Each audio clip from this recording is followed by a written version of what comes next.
Brethren, please turn your Bibles to the Gospel of Matthew. Matthew chapter 10, we will be reading from verse 16 to verse 39. Matthew 10, verses 16 to 39. Verse 16, Behold, I am sending you out as sheep in the midst of wolves. So be wise as serpents and innocent as doves. Beware of men, for they will deliver you over to courts and flog you in their synagogues. And you will be dragged before governors and kings for my sake, to bear witness before them and the Gentiles. When they deliver you over, do not be anxious how you are to speak or what you are to say. For what you are to say will be given to you in that hour. For it is not you who speak, but the Spirit of your Father speaking through you. Brother will deliver brother over to death, and the father his child. And children will rise against parents and have them put to death. And you will be hated by all for my name's sake. But the one who endures to the end will be saved. When they persecute you in one town, flee to the next.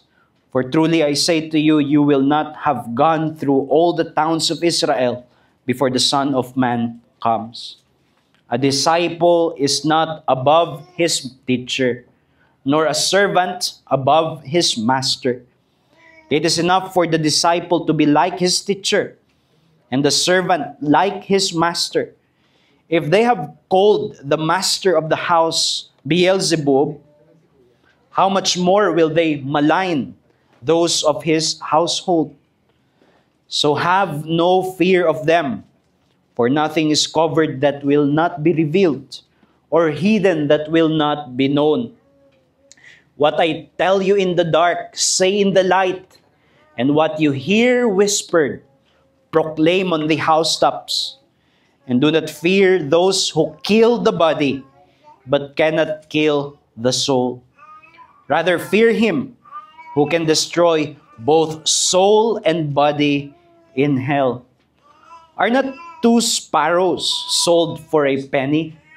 And not one of them will fall to the ground apart from your Father. But even the hairs of your head are all numbered. Fear not, therefore. You are of more value than many sparrows. So everyone who acknowledges me before men, I also will acknowledge before my Father who is in heaven.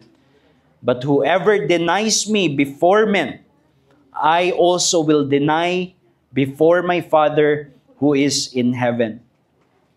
Do not think that I have come to bring peace to the earth. I have not come to bring peace, but a sword.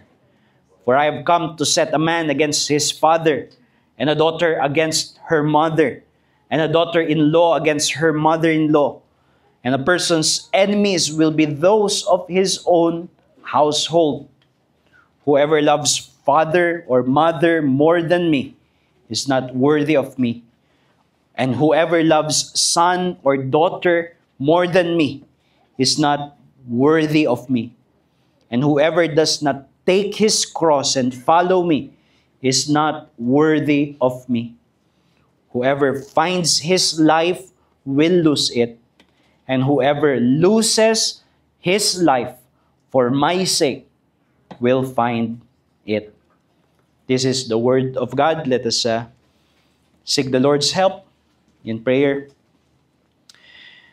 Gracious God and Father in heaven, as we reflect on these serious words of our Lord, we pray that you would help us, that you would enlighten our minds, and that you would subdue our wills, so that we may live a life that is completely sold out for the purposes of our dear Master and His message of salvation.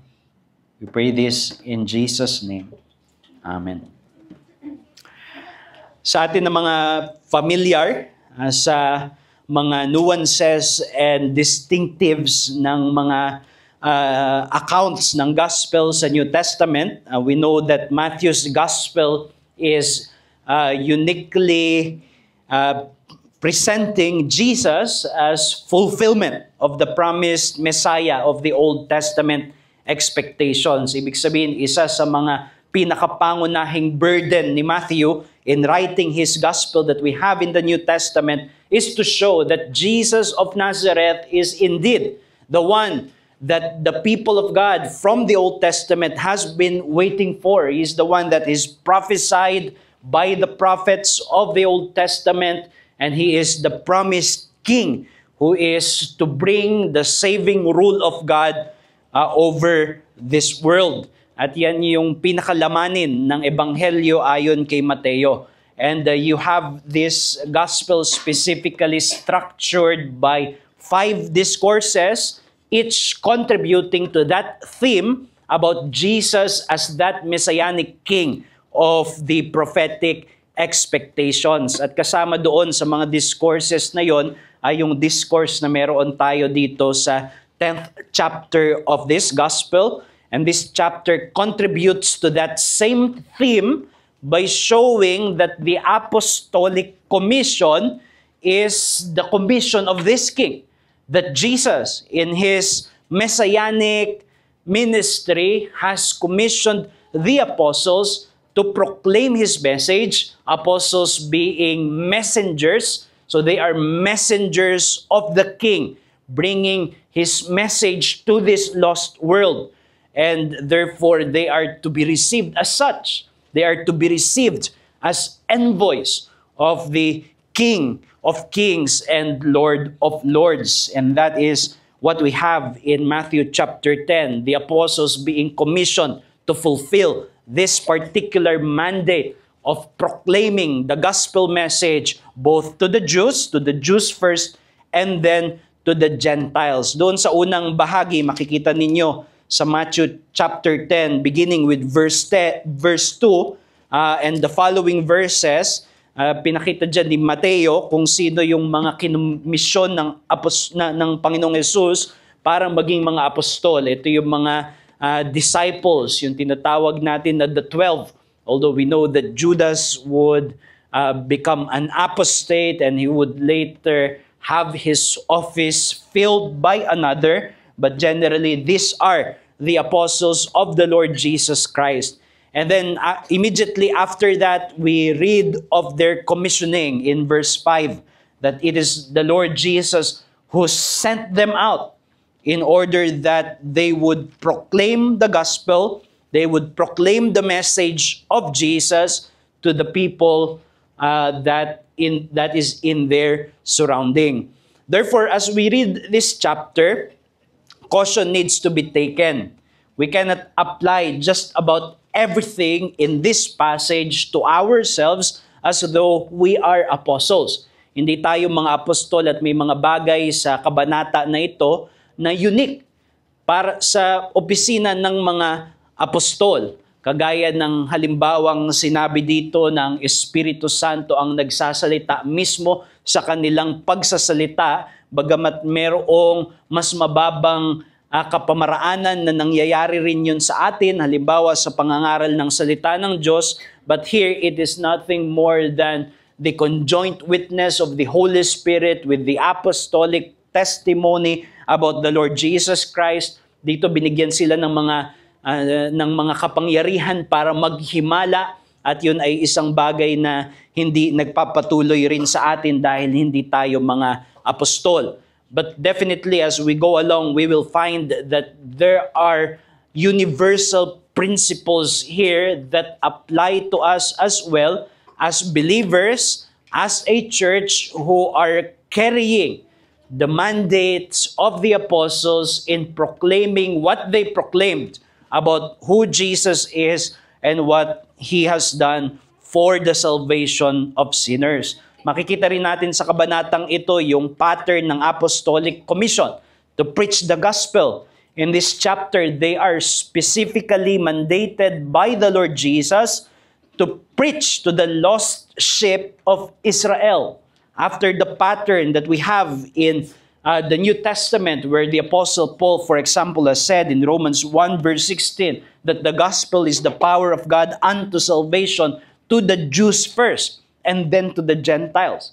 That the Gentiles were the first recipients of the proclamation of the gospel, and we find that pattern perpetuated in the book of Acts, where in the missionary journeys of the Apostle Paul, he would first address the Jews in the synagogue before turning to the Gentiles. But even here, we find that they would also be preaching the gospel to the Gentiles.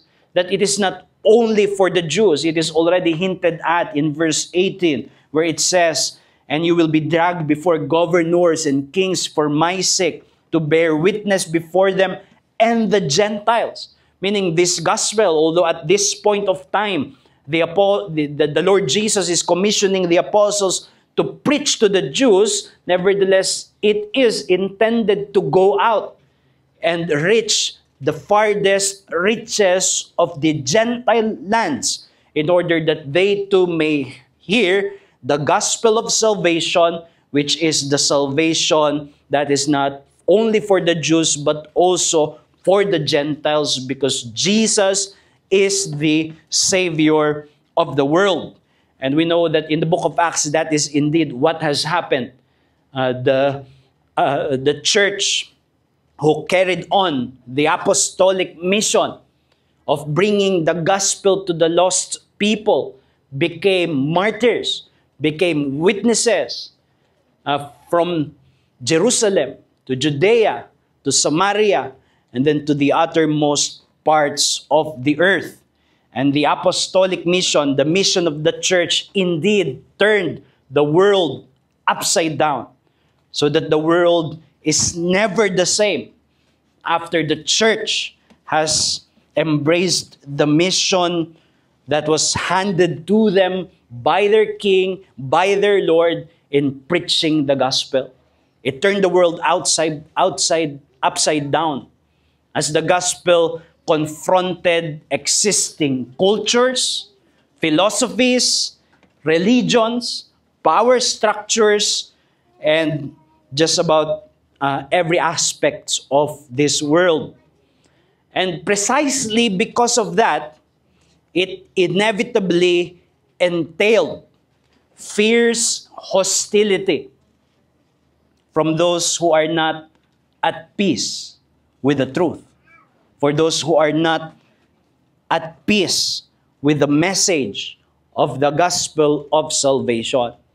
That is why even here in Matthew chapter 10, before we read of the persecution in the book of Acts, and then later in the epistles of Paul, and in the book of Revelation, and as it perpetuates through the history of the Christian church, Jesus here has already made clear to the apostles about the nature of their commission. And that is where we started in our reading in verse 16. We find him an imagery that we would not see as very comforting. Sabi ng Panginoong Jesus sa kanyang mga alagad, "Behold, I am sending you out as sheep in the midst of wolves." And just imagine the scene. Just imagine the imagery. A sheep being sent in the midst of wolves. It speaks of danger. It speaks of peril. It speaks of bloody slaughter. And that is the nature of the commission of the church. And yet, despite of this, while the Lord Jesus exhorted them that because of this situation, they are to be wise as serpents, they are not to be foolhardy men who are not going to take care of themselves and navigate their way through, so that they would keep themselves safe as much as it is possible and godly. And they are told to be as innocent as doves. But nevertheless, the Lord Jesus here is telling them that despite this grim situation, they are never to shrink back from their commission. Hindi nila pwedeng i-justify that because it is dangerous, because there are many wolves out there, and because we are as gentle as sheep, and we cannot be any otherwise, then we just shrink back. We just keep in silence. The opposition of the world, the Lord is saying here, should not push them back to secrecy, to concealment, to hiding, but rather they are to proclaim, knowing that precisely because of such situation, the gospel is the message which needs to be heard by this fallen and broken world. And as a church, since we are the ones who have received the mandate to bring, to publish this truth, this message, then we are the ones who are to demonstrate courage and boldness in proclaiming the truth of salvation, even in the midst of opposition, even in the midst of wolves. Hence, the Lord says in verse 27, "What I tell you in the dark, say in the light. And what you hear whispered, proclaim on the housetops." This is an imagery that is simply telling the disciples that you publish the message. You make it public as it could be. This message should not be hidden. This is the hope of the world. This is the message for the lost. And therefore, this has to be brought out to the public. This was the commission of the apostles. And this is the mission that now falls upon the church. Because even though in Matthew 28, verse 18 to 20, the Lord was speaking to the disciples, we know that the Great Commission belongs to the church.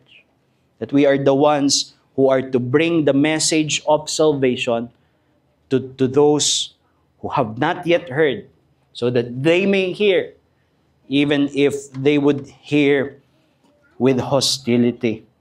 And therefore, we take from here the message that faithful gospel proclamation requires a holy boldness, perhaps even a gentle boldness that overcomes the fear of men.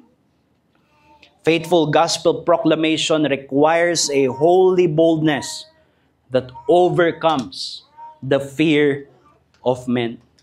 Kung magpapatuloy yung misyon ng Ebanghelyo dito sa sanlibutan na ayaw ng mensahe ng kaligtasan, na ayaw ng katotohanan, if this would persist in such a world, even at the face of persecution, what is required of God's people is boldness. There has to be that courageous, brave publishing of what God desires to be published in this world. And therefore, it requires that we as Christians, as believers, as a church, we are to overcome the fear of men. That is why Jesus gave his disciples here with a threefold exhortation. And you know, when something wants to be emphasized in the Bible, it is repeated. And here you have it repeated 3 times by the Lord in his exhortation that we are to overcome the fear of men. In verse 26, it says, "So have no fear of them." And then you have it in verse 28, "And do not fear those who kill the body." And then again in verse 31, "Fear not therefore."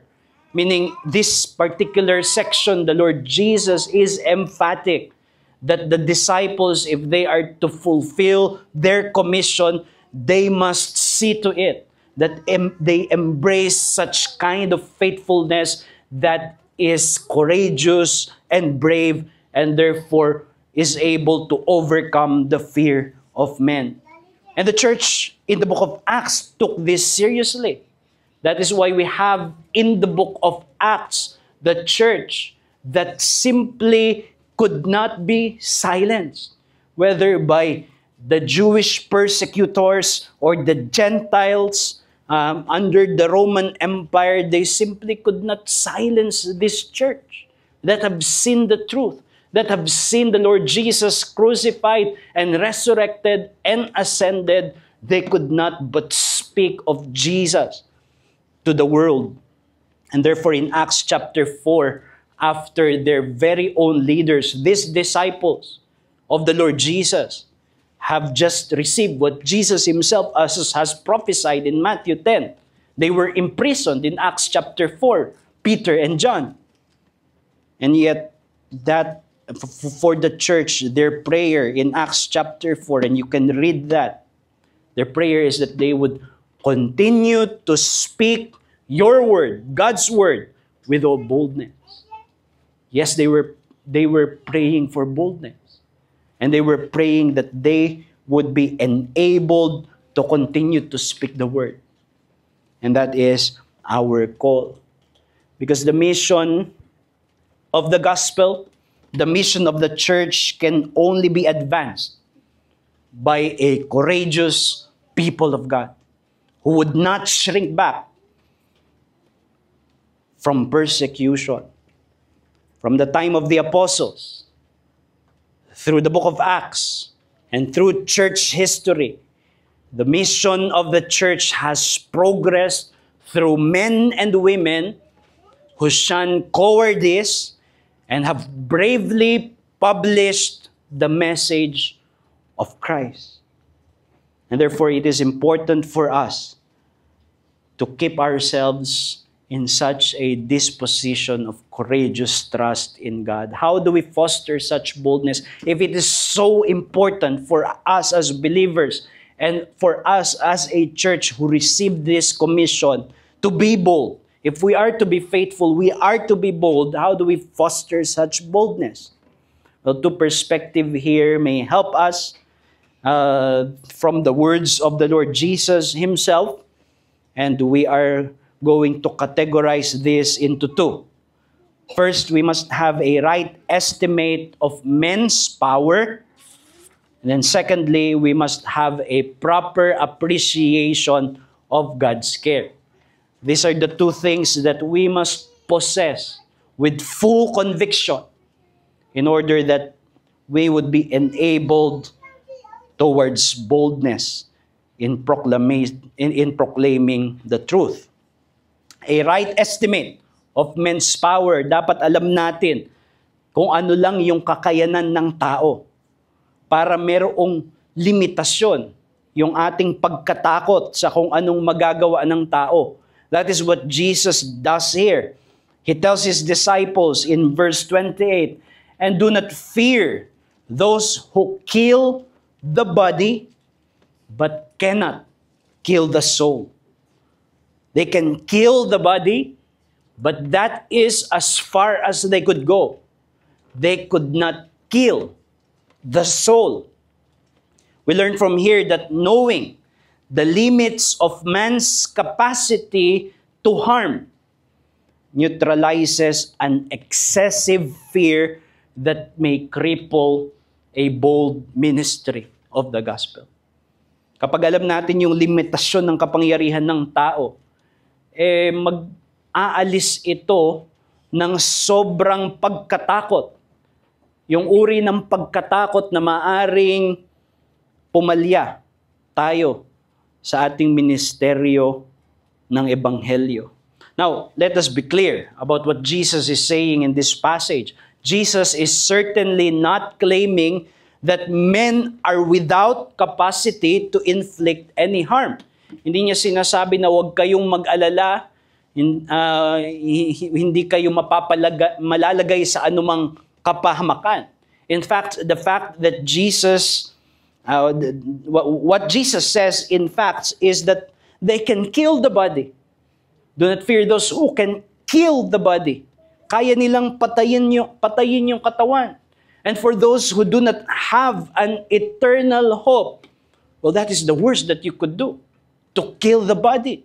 If the body is all that there is, if this world is all that there is, then there is a right to fear. They can kill the body.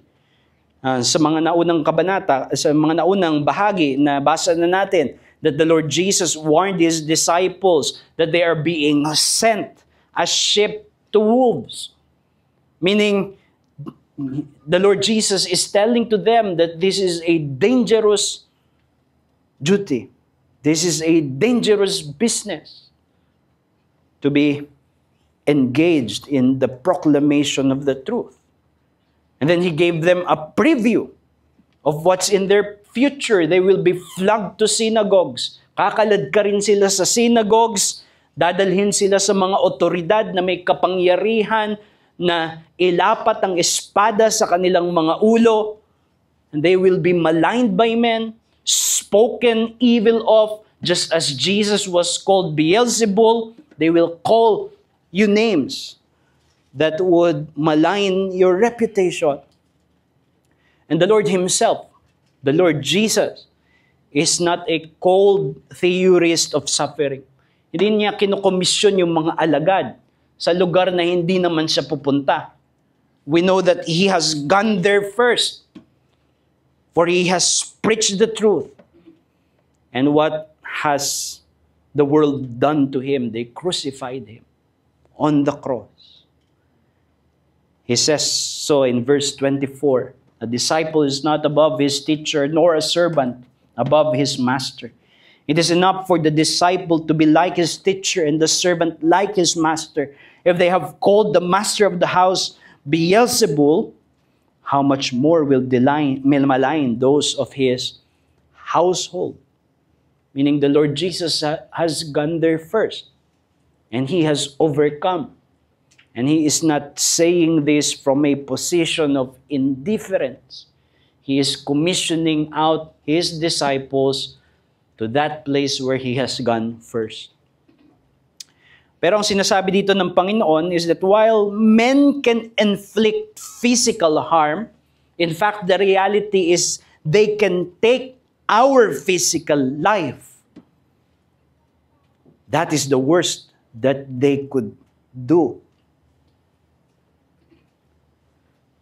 That is the worst that their power could reach. They could only kill the body. But what they could not do is touch the thing, the very thing that is most valuable to a person, which is his own soul. This is far of their reach. Hindi nila kayang abutin yung kaluluwa. And then we find a contrast in the passage. The contrasts of the power of men to the power of God. Because Jesus says here, in this passage, that they can kill the body, but they cannot kill the soul. Rather, fear Him who can destroy both soul and body in hell. In contrast to these persecutors, God can destroy both soul and body. Joined body and soul, He has power to destroy. So ultimately, you see, courage is not a choice between fear and bravery, but two objects of fear. Who to fear more? Are we to fear men who could, at their worst, take our physical life? Or would we fear God? If we are to shrink back, compromise, deny Him, deny His truth, and turn our backs from Him, well, He has power to destroy both body and soul. The Lord Jesus is speaking here of the doctrine of hell. So the choice is ultimately who to fear more. Ngayon, mga kapatid, for this to sink in, kasi hindi ito madaling lumapag sa kaluluwa, itong mga sinasabi ng Panginoong Jesus dito.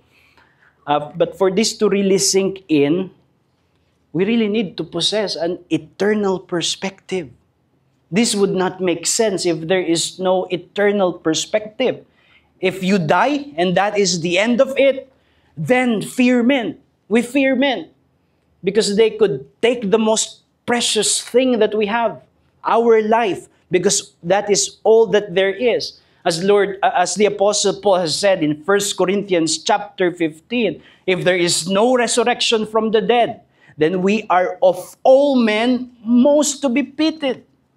Kaawa-awa tayo kung tayo ay papatayin dahil nanindigan tayo sa ebanghelyo na wala naman palang kahihinatnan dahil walang muling pagkabuhay. There is no joining, a reunion of a glorified body and perfected soul. And therefore, this doesn't make sense at all. And therefore, this comfort could only make sense if we follow what the Lord Jesus has already said. Here, in this same passage, which has a version in Mark chapter 8, that whoever loses his life for my name's sake will gain it, will gain life. Kaya, ang isang bagay that may lead to an excessive fear of men ay yung pag-iisip o yung pagpapahalaga kung saan ang ating buhay ay mas nagbibigay tuon sa mga bagay na pangkatawan at mga bagay na panglupa. If what is most valuable to us are the things of the body and the things of the earth, then it will produce a crippling insecurity over the things of this world. If that is what we fear most of losing, then there is no comfort here from Jesus' statement. That is why the Lord Jesus is pointing us to another direction. You know, He said, for what profit is it for a man to gain the whole world but loses his soul? Meaning this comfort would only apply to someone who has found in the things heavenly, the things that are most valuable and priceless. The Lord Jesus says, whoever loses his life for my sake and the gospel will save it. For what can a man give for his soul? Ibig sabihin, ang gusto ng Panginoon sa atin bilang kanyang mga sunod is that we would have a higher premium, that we would place an infinitely greater value to our soul, yung ating kaluluwa. And only when we do so can we be comforted by the truth that even if men can hack our bodies into pieces, we know that they could not place a single scratch to our soul, which is secured in the very hands of God. And when we are deeply possessed by such a perspective, that we will know brave courage, that we will know brave faithfulness and conviction. Siyempre kung wala ka sa Panginoong Jesus, yung reflection mo, dalhin mo sa nakakatakot na babala dito ng Panginoong Jesus about God. That God can destroy both soul and body in hell. This is the destiny of those who would reject the gospel, those who would deny the gospel message. Kung iniisip natin na yung impyerno ay inimbento lang ng mga tao na gustong manakot tungkol sa relihiyon, hindi iyon ang katotohanan. It is the Lord Jesus Himself who spoke a lot about hell. Merong impyerno. At sa impyerno, itinuturo ng Biblia, merong pagsasama ng katawan at kaluluwa upang walang hanggang wasakin sa apoy na hindi tumitigil. And if you would deny the Lord Jesus Christ, He also would deny you before the Father. You know what that means? You would not have an advocate. You would not have a mediator before the Father.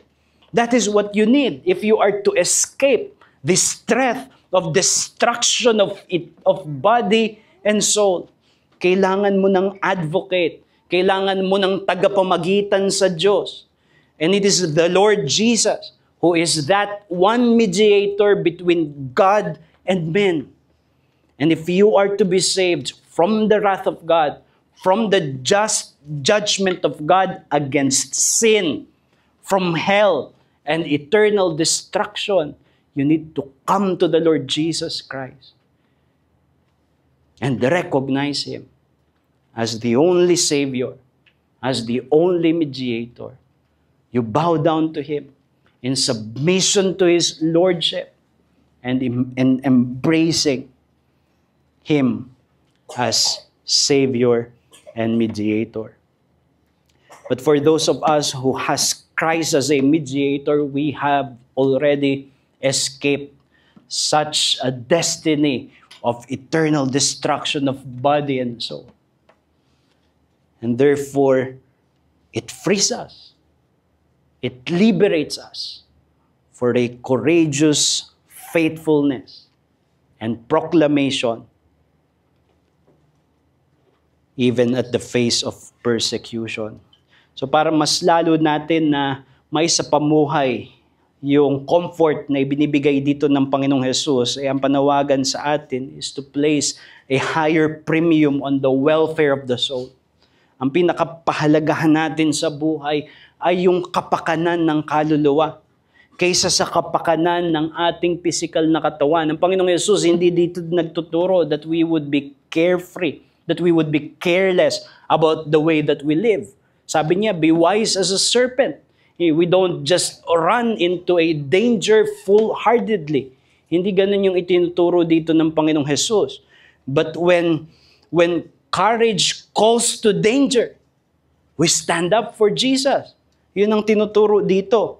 And because we place a higher premium on the things of the soul, even if it is at the cost of the body.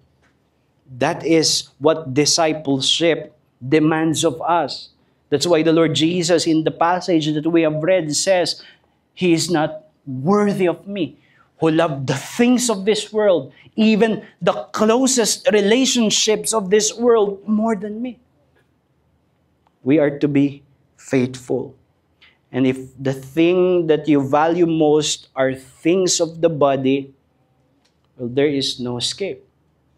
You will be enslaved by the fear of men. Because possessions get stolen. Kagaya nung nagnakaw doon sa lugar ng sambahan natin, di ba? Sana. Reputation gets maligned. Bodily appearance gets destroyed. And life gets taken away. Therefore, we will always be insecure if the thing that we value most are the things of this world. And when we are insecure, that is when we begin to compromise. But if our hearts are locked in the things of Christ, in the things of heaven, in the things above where Christ is seated, He is seated, and our life is hidden in Him, then we know that no mortal man can threaten the thing that we value most. As Peter said in 1 Peter 1 verse 4, we are born again to an inheritance that is imperishable, undefiled, and unfading, kept for you, who by God's power is being guarded. Ang Diyos ang nagbabantay ng mga bagay na pangkaluluwa na meron tayo sa Panginoong Jesus. And who can threaten what God Himself is keeping safe and keeping secure? Si Alexander Solzhenitsyn, he was a great critic of the Soviet Union. And because of that, he spent years in Russian labor camps, enduring tortures of the body. Those torments of the body. Ang sagot niya, well, because I knew that there was no instrument of men, walang torture instrument ang tao na naimbento kailanman that is strong enough to pierce through my soul. Sabi niya, walang anumang instrumento ang tao na kayang umabot sa kaluluwa ko. At the worst that they could do, they could torment my body. But they could not reach to my soul. Well, this is the same perspective that we are to keep if we are to continue to speak the truth, even at the face of persecution and opposition. But again, it requires from us that we value the things of heaven, that we value the things that pertains our soul now, more than we value the things of this presently bodily concerns. So a right estimation of men's power, and then the Lord would direct us to a proper appreciation of God's care. Huwag nating kakalimutan na may nangangalaga sa atin. May nag-iingat sa atin. At yun ay ang ating Ama sa Langit, who looks after His people. Jesus here uses an argument from lesser to greater to assure the disciples of God's care. You read that in verse 29. Are not 2 sparrows sold for a penny, and not one of them will fall to the ground apart from your Father? But even the hairs of your head are all numbered. An argument from the lesser to the greater. The lesser is the sparrows. And this could not be any more least. Sparrows, sa panahon ng Panginoong Jesus, they are the cheapest commodity that is sold in the marketplace. Kaya para sa kanila, yung mga sparrows, it was food for the poor. Ito yung pagkain para sa mga mahihirap. Its selling price was only for a penny. Which was, sabi dito ng Panginoong Jesus, are not 2 sparrows. 2 sparrows na yon, it is sold for a penny, and a penny is an hour's wages. At that time, yung isang oras ng pagtatrabaho will earn you a penny, which you can buy 2 sparrows. 2 ganitong ibon. At sinasabi dito ng Panginoong Jesus, well, yung mga sparrows na yon na sobrang mumurahin sa mata ng mga tao, walang nalalaglag. Look at them. There's a lot of them in the skies. Walang nalalaglag sa kanila kahit isa, maliban na nasa ilalim ng matalinong pangangasiwa ng Diyos. And that is the lesser argument from which the Lord took the greater argument. You are not a sparrow. You are God's people, the apple of His eye, His prized and treasured possession, bought by the very, very blood of Christ. And if God would care about sparrows, how much more would He not care for you? In fact, He is so intimately present with you, concerned about you every day, so that if one of your hairs would fall, the Lord knows the exact number of your hair at that very moment. Of course, the Lord knows everything. But what the Lord Jesus is pointing here is He is intimately involved in your life because He is to you a Father. He is not a father to the sparrows. He is the creator of the sparrows and He cares for all living creatures, but only you who has found salvation in Christ are brought to God to become His own children so that you can rightly call Him Father. He is our Father. And how much more, if God cares for the sparrow, how much more would He not care? How would He care for His children, mga anak? And therefore, this teaches us that God's providential care over creation assures us of our protection as we fulfill our gospel commission. Yung pag-iingat ng Diyos sa lahat ng mga sangnilikha, yung kanyang probidensya, yung kanyang soberindad sa lahat ng mga nangyayari sa mundo. Ito yung nagbibigay sa atin ng katiyakan na pinangangasiwaan ng Diyos tayo na kanyang mga anak, lalo na habang ginagampanan natin yung kanyang kalooban. Na ipahayag ang mensahe ng Ebanghelyo. Jesus' argument is that God's providential care is intimately directed towards His people so that even the hairs are numbered. In fact, this is catched up by our confession. Sa ating confession, if you read the chapter on dealing with God's providence, it does not theorize about God's providence in abstract general terms na lahat ng mga bagay ay kalooban ng Diyos. It specifically brings us to reflection that God's providence is for the church, for the protection of His people, for the nourishment and care of His saints. Now, of course, as we already have reflected on in the first point, yung argument dito ng Panginoong Jesus is not a promise of immunity. Hindi niya sinasabi na immune tayo from harm. The truth is, sparrows fall.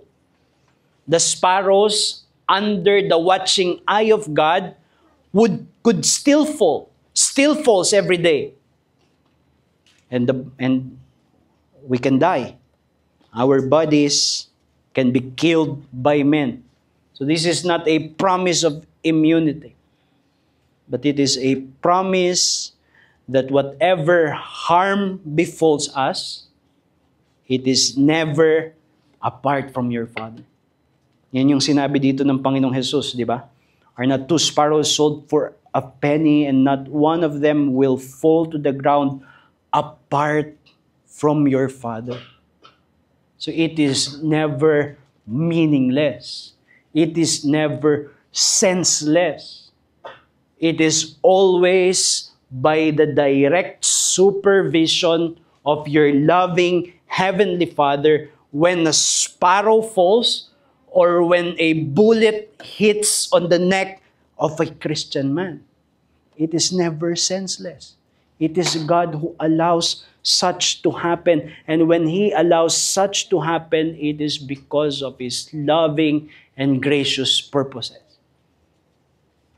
Just as the hymn that is familiar to us, which says, plagues and deaths around me fly, till He bids, I cannot die. Not a single shaft can hit, till the God of love sees fit. That is the promise here. It is not a promise that no shaft can hit. It is a promise that if a shaft hits, it is because God, the God of love, your Father already sees it fit. And therefore, it has an ultimately loving purpose. And you see, the miracle is not that, why is it that yung bullet ay pumunta sa leeg ng isang Kristiyano, but that why are we being spared of danger every day? Well, it's because God is protecting us until our work on earth is done. And therefore, we can rest in the sovereign supervision of our wise Heavenly Father, even as we fulfill our commission. This enables us for boldness. And if you are right now in a call for Christian boldness, maaaring sa trabaho mo, sa pamilya mo, o kung anumang sitwasyon na meron ka, may panawagan na kailangan mong manindigan sa katotohanan, sa kabanalan, sa iyong pagiging Kristiyano. Subalit natatakot ka. Well, you do what Jesus teaches us to do. You argue yourself out of distrusting the love of God. That is what Jesus is doing here. He is arguing out the disciples from distrusting God's love.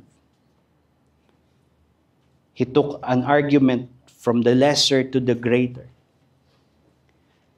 in order to anchor the logical minds of his disciples to the truth, to the unshakable truth of God's love. May ganyan din si Apostle Paul sa Romans chapter 8, where he does the opposite. He argues from the greater to the lesser. Sabi niya sa Romans 8 verse 32, He who did not spare his own son, but gave him up for us all, how will he not also graciously give us all things? Hindi niya ipinagkait sa atin yung pinakamahalaga sa kanya, yung kanyang bugtong na anak. How much more will he not give everything that we need? He will give it. He will not spare it. And it is from this that he concludes with certainty. He says later in that same chapter, for I am sure, he is certain, sabi niya, for I am sure that neither death, nor life, nor angels, nor rulers, nor things present, nor things to come, nor powers, nor height, nor depth, nor anything else in all creation will be able to separate us from the love of Christ Jesus, our Lord. It is that context of verse 32. He will give to us all things. And minsan ang isip natin, o gusto ko ng kotse, He will give to me all things. Hindi yun yung point. The all things that is enumerated here, kamatayan man, persecution, espada, lahat ng yan ay para sa inyo. Ibig sabihin, in this same context, all things, the same word, di ba? Romans 8 verse 28, all things He will give to us because He did not spare His Son. All things, therefore, work together for good. Whether it is that happy blessing of a good, balanced bank account, binigay niya sa atin, it is for our good. Or whether it is a bullet in the neck, it is given to us for our good, in order to bring us to Him safely in His heavenly presence. And this is what makes a Paul. You know, you read about him in the book of Acts and in his epistles. This was a courageous man. This is a man who would be beaten to a pulp in one city, and the next day he will stand up again and preach to the next town. A fearless man, a man. Why?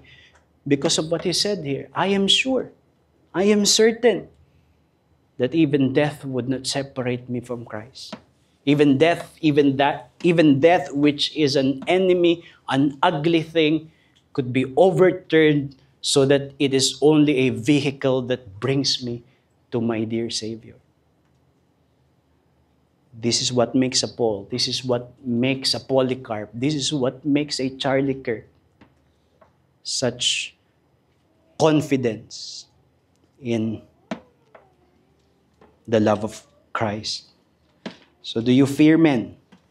In that call of boldness na ngayon iniisip mo sa isip mo na kailangan mong manindigan para kay Jesus. And yet you fear what men can do. Well, ask yourself, does God lack the power to protect you? And the answer is no. He is the upholder of the universe. The universe is upheld by His power. Are you in Christ? Then you can claim what Paul says in that same chapter. If God is for us, who can be against us? And therefore, we can argue ourselves, we can argue out fear and distrust and doubt from our system by the promises of God. Ganyan yung conviction ni Henry Martin, a missionary to the Muslims. He risks injuries in the hands of fanatical Muslims. He persevered kahit na meron siyang karamdaman. He persevered para matranslate niya yung Bible sa Arab so that those Muslims who are persecuting him would come to know the Lord Jesus Christ and be saved. He even lost the prospects of a good marriage as he was separated from someone that he wanted to be engaged with. And despite this danger, he demonstrated courage because of this conviction. And he has said this in one instance. Sabi niya, I am immortal until God's work for me to do is done. Yun yung kalagayan natin, mga kapatid. Tayo ay immortal. Hindi tayo mamamatay dahil may gustong pumatay sa atin. Mamamatay tayo kapag sinabi ng Diyos na tapos na yung gawain natin. And therefore, until that work is done, we are immortal, and that enables us to be courageous in our work. God ordained our end according to His purposes. Until then, we are safe. And may we carry this assurance then as we persevere in our mission of publishing that precious message of the gospel of salvation. May mga setbacks tayo, as you know, but let us remember what Jesus has said even in this passage, that behind all of this is the hand of a gracious and loving Father guiding us and directing our ways. In Proverbs 29, verse 25, the proverb says that the fear of men is an enslaving fear. If you want to be mastered by another, well, you only need to fear them and what they could do. But it is when we fear God that these bonds are shattered, and then we are free. We are liberated to live in an undeterred faithfulness for a life and calling in the gospel. And therefore, this fear of God, as the proverb says, is the beginning of wisdom. Let us pray. Dear Heavenly Father, we come before you and we thank you that we can call you our Father in Christ. And we thank you for your promises that assure us that whatever comes our way, it is always sent by your gracious and loving hand. And therefore, we pray that you would help us to be courageous in following the steps of our Master and our Savior, so that we would keep ourselves from compromises, perhaps in our workplaces, in our among our relatives, among our friends, where we are tempted to suppress our Christian identity before them so that they would not do us harm. Perhaps even just say bad things about us. But help us to fully acknowledge Christ as Lord and Savior before men, knowing that He has already acknowledged us as our mediator before you in heaven. And thus we pray that you would help us as individual believers in this room and as a church to live such a life of holy, gentle, humble, and yet holy boldness for the truth of Christ. And for those who are not yet in Christ, we pray that you would speak to them and convict them and grant that fear in their hearts, knowing that you are a just and holy God and you are a consuming fire. And therefore, we pray that you would help them to flee to Christ and find salvation in Him alone. And we commit this to you and we pray all this in Jesus' name. Amen. We will stand